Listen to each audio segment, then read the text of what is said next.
আসসালামু আলাইকুম ওয়া রাহমাতুল্লাহি ওয়া বারাকাতুহু। আশা করি সকলেই ভালো আছেন। তারে মুস্তাফা কারাতুল কোরআন মাদ্রাসার পক্ষ থেকে নতুন একটা ভিডিওতে আপনাদেরকে স্বাগতম। তো আমি একটি নতুন ভিডিও সিরিজ শুরু করেছিলাম তাকরার, সেই তাকরারের আজকের এপিসোড, যার বিষয়বস্তু হচ্ছে তাহকিক। তাহকিক বলতে আমরা কি বুঝি এবং হচ্ছে তাহকিক কিভাবে করতে হয়, আমি এই জিনিসটা নিয়ে আজকে আলোচনা করব। তবে তাহকিক প্রত্যেকটা শব্দের কোরআন শরীফের পুরো কোরআন শরীফের তাহকিক করার একটি ধারাবাহিক সিরিজ করার নিয়ত করেছি। আল্লাহ তাআলা কবুল করুক, সকলে দোয়া করি। তো তার এই সূচনা লগ্নে একদম প্রথম একটি এপিসোড তাহকিকের পরিচয়। তো তাহকিক শব্দের যাকে যদি আমরা বিশ্লেষণ করি, তাহলে তাহকিক বলতে আমরা কি বুঝি? তাহকিক শব্দের শাব্দিক অর্থ হচ্ছে কোনো কিছু নিয়ে অনুসন্ধান করা, গবেষণা করা, যাচাই বাছাই করা, আলোচনা পর্যালোচনা করা, কোনো জিনিসের হাকিকত খুঁজে বের করা। তো এই তাহকিক যদি পারিভাষিক অর্থ বুঝি, তাহলে হচ্ছে আরবি কোনো শব্দকে তার প্রকৃতি খুঁজে বের করা, উৎস খুঁজে বের করা, অর্থাৎ শব্দটি মূলত কি ছিল, কোথা থেকে এসেছে, শব্দটি যেই রূপে আমরা পেয়েছি সেটা কি এই রূপেই ছিল, নাকি সে অন্য কোনো রূপ থেকে রূপান্তরিত হয়ে এই রূপে এসেছে, নাকি এবং তার মূল অক্ষরগুলো নিয়ে কি আমরা অন্য কোনো রূপে রূপান্তর করতে পারবো কিনা, এটা কি ইসিম কিনা নাকি ফেইল কিনা হরফ কিনা। তো এই জিনিসগুলোর প্রকৃতিকে খুঁজে বের করা বা উৎস খুঁজে বের করার নামই হচ্ছে তাহকিক। তো তাহকিক যদি করি, তাহলে আমরা কাকে নিয়ে তাহকিক করব? আমরা জানি আমরা হচ্ছে শব্দ, যে কোনো একটা শব্দ নিয়ে তাহকিক করব।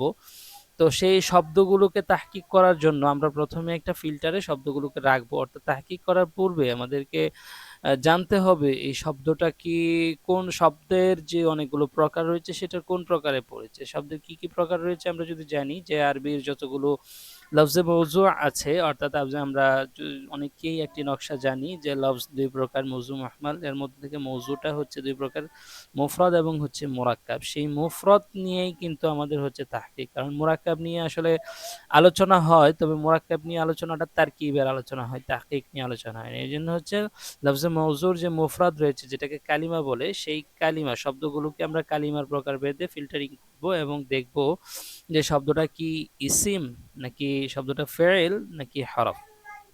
যদি ইসিম হয়, সেক্ষেত্রে আমরা ইসিমের তাহকিক করতে গিয়ে যে বিষয়গুলো খুঁজে বের করব, সেটা হচ্ছে যে ইসিমের তাহকিক করতে গেলে আমাদেরকে বের করতে হবে এটা ইসিমের কোন প্রকার, ইসিমের কোন আকসামে এটা পড়েছে। অর্থাৎ আমরা জানি ইসিম হচ্ছে, ইসিমের কিসম আছে তিনটি, অর্থাৎ ইসমে মুশতাক, ইসমে জামেদ এবং হচ্ছে ইসমে মাজদার। এবং পরবর্তীতে খুঁজে বের করতে হবে তার আদদ, অর্থাৎ হচ্ছে সেটা কি ওয়াহেদ নাকি তাসনিয়া নাকি জামা, বের করতে হবে তার জিন্স, অর্থাৎ সেটা কি মুজাক্কার নাকি মুআন্নাস। তারপর বের করতে হবে তার তাইন, অর্থাৎ সেটা কি মারেফা নাকি নাকেরা, অর্থাৎ সেটা কি নির্দিষ্ট নাকি অনির্দিষ্ট। তারপরে অবশেষে আমরা বের করতে হবে তার অর্থ বা মানা। তো এইটা হচ্ছে যদি একটা শব্দ ইসিম হয়, তাহলে তার তাহকিক হবে এরকম। আর যদি শব্দটা ফেইল হয়, সেক্ষেত্রে আমরা ফেইলের যে তাহকিক আছে, সেই ফেইলের তাহকিক করব আমরা কিভাবে? ফেইলের তাহকিক করতে গিয়ে আমরা যে জিনিসগুলো খুঁজে বের করব, সেটা হচ্ছে ফেইলের এটা সিগা কি আমরা খুঁজে বের করব, বাহাস খুঁজে বের করব, বাব খুঁজে বের করব, মাজদার খুঁজে বের করব, মাদ্দা খুঁজে বের করব, তারপরে হচ্ছে মানা বা অর্থ খুঁজে বের করব, তারপর জিন্স খুঁজে বের করব।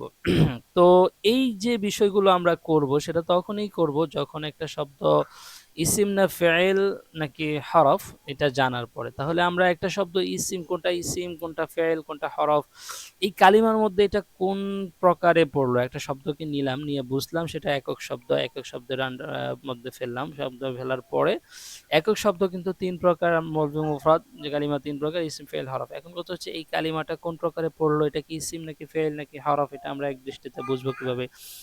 তো কিভাবে বুঝবো, এটা তো হচ্ছে বিস্তর আলোচনা, কারণ এটা হচ্ছে নাহবির অনেক লম্বা একটি আলোচনা। তাও এখানে যেহেতু প্রাসঙ্গিক হচ্ছে হালকাভাবে বলে নিই। আমরা সবাই জানি যে ইসিম চিনার কিছু আলামত আছে। ইসিমের আলামত হচ্ছে 11টি, অর্থাৎ একটা শব্দের মধ্যে যদি আমরা এই 11টি আলামতের কোনো একটি আলামত পেয়ে যাই, তাহলে বুঝতে হবে এটা ইসিম। আবার ফেইল চেনার আলামত আছে হচ্ছে 8টি। যদি আমরা ওই শব্দটার মাঝে কোনো এই ৮টি আলামতের কোনো একটি আলামত পেয়ে যাই তাহলে বুঝে যাব এটা ফাইল। তাহলে ইসিমের আলামত কি, কি রয়েছে এটা যদি আমরা দেখতে চাই তাহলে আমরা এখানে দেখতে পাচ্ছি যে আলামাতুল ইসিম, ইসিমের কি, কি আলামত। আমরা জানি শব্দের শুরুতে আলিফ লাম হওয়া এটা একটা ইসিমের আলামত, শব্দের শুরুতে হরফে জার হওয়া এটাও একটা ইসিমের আলামত, শব্দের শুরুতে শব্দের শেষে তানবিন হওয়া এটা একটা ইসিমের আলামত, শব্দটি মানসুব শব্দটি মুসনাদ ইলাই হওয়া এটাও ইসিমের আলামত, কোনো কিছু তার দিকে ইসনাদ হওয়া, মুজাফ হওয়া অর্থাৎ তার শেষে কোনো মুজাফ ইলাই থাকা, কোনো কিছু তার সাথে সম্বন্ধিত হওয়াটাও, মুজাফ হওয়াটাও একটা ইসিমের আলামত। মুসাগার হওয়া অর্থাৎ আমরা যদি জানি যে কোনো একটা ইসিমকে বিশেষ ৩টা কারণে তাহকিক করার জন্য, তাহমিদ করার জন্য কিংবা অন্য কোনো কারণে তাকে তাসগীর করা হয়, সেই তাসগীর যে শব্দটা করা হয়, কোনো শব্দকে যদি তাসগীর করা হয় সেটাও হচ্ছে ইসমের আলামত। মানসুব হওয়া, কোনো জিনিসের দিকে তার নিসবত হওয়া, শেষে ইয়ায়ে নিসবত যুক্ত হয়ে যদি সেই জিনিসটা মানসুব হয় সেক্ষেত্রে সেটাও একটা ইসমের আলামত।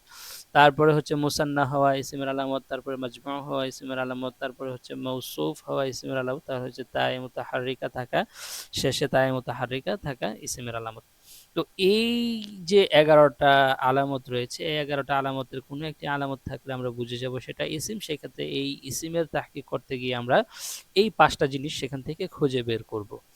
আর যদি আমরা দেখি যে না এই ১১টা আলামতের কোনো একটি আলামত তার মাঝে বিদ্যমান নেই তাহলে দেখব সেটাতে আলামতুল ফাইল অর্থাৎ ফাইল কিনা সেটা বোঝার জন্য যে আলামতগুলো রয়েছে সেই আলামতগুলোর কোনো একটা আছে কিনা। ফেলার আলামত কি কি? শব্দের শুরু ফেলের শুরুতে কদ হওয়া, সিন বলতে সা যেটাকে বলে হচ্ছে সায়াকুলুনা, এরকম যে শুরুতে সা যুক্ত হয়েছে এরকম সা যুক্ত হওয়া, কদ, সা, সাউফা, হরফে জাজিম অর্থাৎ জজম প্রদানকারী কোনো হরফ লাম, লাম্মা ইত্যাদি যুক্ত হওয়া, জমির মারফুআ মুত্তাসিল যেগুলো রয়েছে যেগুলো ফেলের সাথে ওতপ্রোতভাবে জড়িত হয়ে আসে, জমির মারফুআ মুত্তাসিল ইত্তিসাল থাকে যেই জমিরগুলো, এই জমিরগুলোর কোনো একটা জমির হওয়া। তারপরে হচ্ছে তায়ে সাকিনা থাকা অর্থাৎ তায়ে তানিস যেটা মুআন্নাসের জন্য আসে সেটা ইসিমের মধ্যে একরকম, সেটা ইসিমের মধ্যে থাকে তায়ে মুতাহারিক, কিন্তু তায়ে সাকিন ফেলের মধ্যে থাকে সাকিন অর্থাৎ হচ্ছে যেমন ফাআলাত এখানে তায়ে সাকিন যেটা এটা যুক্ত থাকা। তারপরে হচ্ছে শব্দটি আমর হওয়া কিংবা শব্দটি নেহি হওয়া। এই আলামতগুলোর কোনো একটি আলামত যদি যুক্ত থাকে তাহলে সেই ক্ষেত্রে সেটা হচ্ছে ফাইল হিসাবে গণ্য হবে। তখন সেই ফাইল হিসাবে যদি গণ্য হয় তাহলে সেটা থেকে আমরা এই জিনিসগুলো খুঁজে বের করব অর্থাৎ সিগা বা হাসবাব, মাজদার, মাদ্দা, মানা এবং জিন্স খুঁজে বের করব। তো এই হচ্ছে যদি ইসিমকে তাহকিক করা কিংবা ফেলকে তাহকিক করা। এখন কথা হচ্ছে যে ইসিম ফেল গেল তাহলে হরফ হলে কিভাবে, হরফের আলামত কি এটা আমরা সবাই জানি। হরফের আলামত হচ্ছে ইসিম এবং ফেলের আলামত থেকে খালি হওয়া, এটাই হরফের আলামত। তো যদি হরফ হয় তাহলে সেটাকে তাহকিক করার তেমন বিশেষ কিছু থাকে না, শুধু একটা জিনিসই থাকে, হরফটা যেহেতু হরফগুলো অধিকাংশ আমিল হিসেবে ব্যবহার হয় তাহলে সেই হরফটা কোন কোনো আমিল কিনা বা আমিল থাকলে কোন আমিল হিসাবে ব্যবহার হয়েছে, তারপরে কি আমল করেছে ইত্যাদিগুলো সেগুলো জানা, হরফে জার কিনা বা হরফে মুশাব্বাহ বিল ফাইল কিনা, অন্যান্য হরফগুলো যেগুলো রয়েছে হরফগুলোর মধ্যে কোন হরফ কোন প্রকারে পড়ে এটাই তাহকিকের মাধ্যমে খুঁজে বের করা। তো এই ছিল হচ্ছে তাহকিকের মৌলিক আলোচনা। ইনশাআল্লাহ পরবর্তী এপিসোডে আমরা কোরআন শরীফের ধারাবাহিক তাহকিক শুরু করব। সেক্ষেত্রে আউযু বিল্লাহ দিয়ে শুরু করব, যেহেতু আউযু এটা একটা ফেল, সেক্ষেত্রে এখান থেকে আমরা জানতাম যে ফেলের 7টা জিনিস খুঁজে বের করব। তো এখান থেকে কোনটা কোনটা খুঁজে বের হয়েছে সেটা জানবো।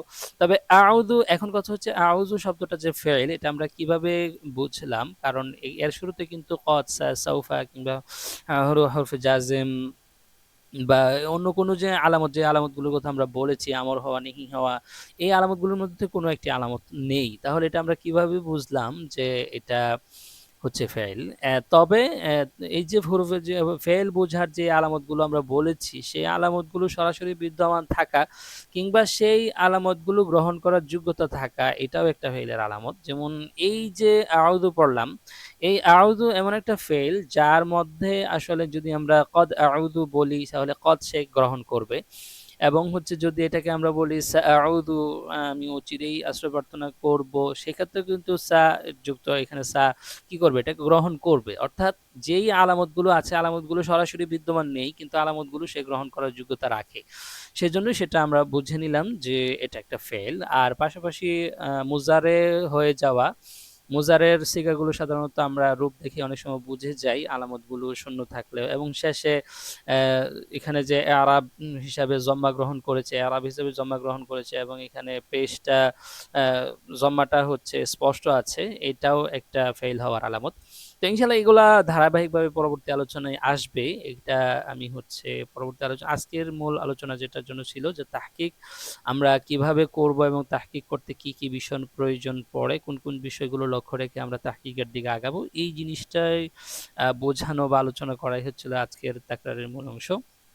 তো আমি যেহেতু এই সিরিজগুলোর নাম তাকরার দিয়েছি, অর্থাৎ হচ্ছে আমি নিজে পড়বো সাথে আপনাদেরকে নিয়ে পড়বো। তো এখানে কোনো শিক্ষকতা না, যদি আমার ভুল থাকতে পারে, আমার কথার মধ্যে যদি কোনো ভুল থেকে থাকে, কিংবা আমি যে আলোচনা করেছি আলোচনার জন্য যদি আরো কোনো কিছু ইনক্লুড করলে এটা আরো বেশি ফায়দাজনক হবে বলে মনে করেন, তাহলে কমেন্টে জানাবেন ইনশাল্লাহ, আমি পরবর্তী আলোচনাতে এই জিনিসগুলো অ্যাড করে দেবো ইনশাল্লাহ। আর যেন এই সিরিজগুলো আল্লাহ তালা কবুল করে এবং হচ্ছে সামনের দিকে এগিয়ে নিয়ে যেতে পারি, সেজন্য দোয়া করবেন। দেখা হবে পরবর্তী কোনো ভিডিওতে, সে পর্যন্ত ভালো থাকবেন, সুস্থ থাকবেন। আসসালামু আলাইকুম ওয়া রাহমাতুল্লাহি ওয়া বারাকাতুহু।